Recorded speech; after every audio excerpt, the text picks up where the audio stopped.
Subscribe कीजिए हमारे channel को और बेल आइकॉन को दबाइए हमारी लेटेस्ट वीडियो सबसे पहले देखने के लिए। Hello friends, welcome to entgurgaon.com। मैं हूं doctor Manish Prakash, senior ENT consultant Mayom hospital Gurgaon से। आज हम आप लोगों से बहुत ही कॉमन प्रॉब्लम के बारे में बातचीत करेंगे, टॉन्सिल्स और एडेनॉइड्स। टॉन्सिल्स और एडेनॉइड्स हमारे बॉडी में लिम्फॉइड ऑर्गन्स होते हैं जो सब लोगों के गले में होते हैं और नाक के पीछे वाले हिस्से में होते हैं। ये बॉडी के लिए एक अलार्म सेंसर का काम करते हैं। जब भी बॉडी में कोई इन्फेक्शन मुंह के ज़रिए या नाक के ज़रिए जाता है तो इसको ये डिटेक्ट करके बॉडी के इम्यूनिटी को ट्रिगर करते हैं।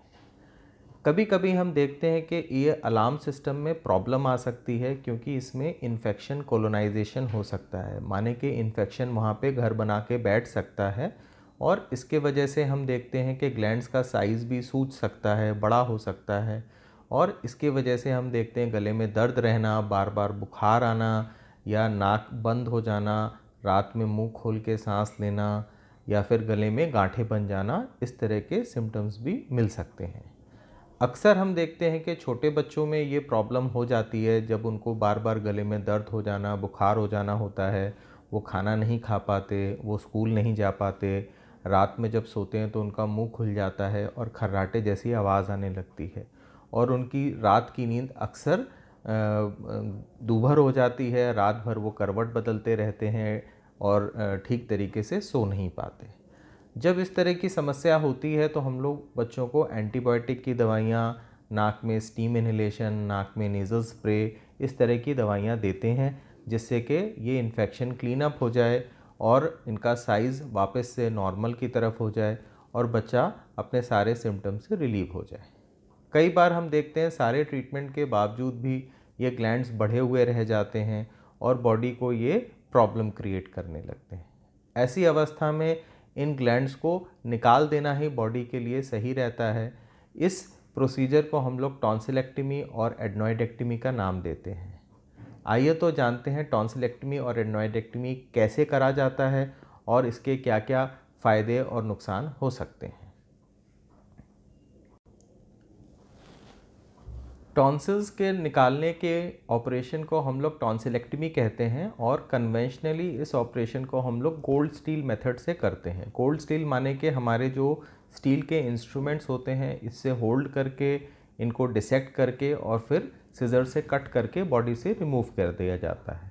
और अगर कोई ब्लीडिंग वगैरह भी होती है तो उसको हम लोग हीट जनरेटिंग कॉटरी से सील कर देते हैं जिससे वहाँ पे ब्लीडिंग वगैरह रुक जाए।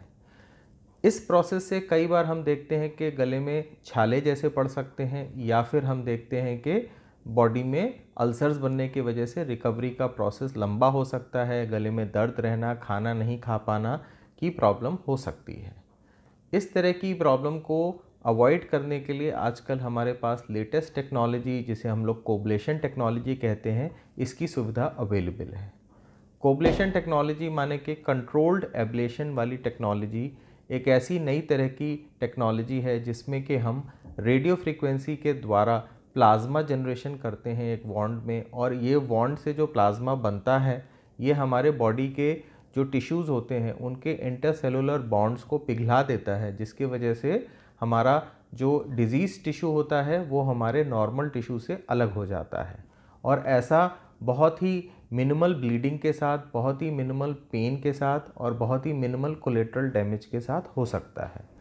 जब आसपास का जो टिश्यू का टेम्परेचर होता है वो नॉर्मल रहता है, वो बढ़ता नहीं है, एंड जिस वजह से हम देखते हैं कि हमारे बॉडी में पेन कम होता है, रिकवरी फास्टर होती है और हम जल्दी से अपनी नॉर्मल एक्टिविटीज़ और खाने पीने की तरफ वापस जा पाते हैं। Thank you.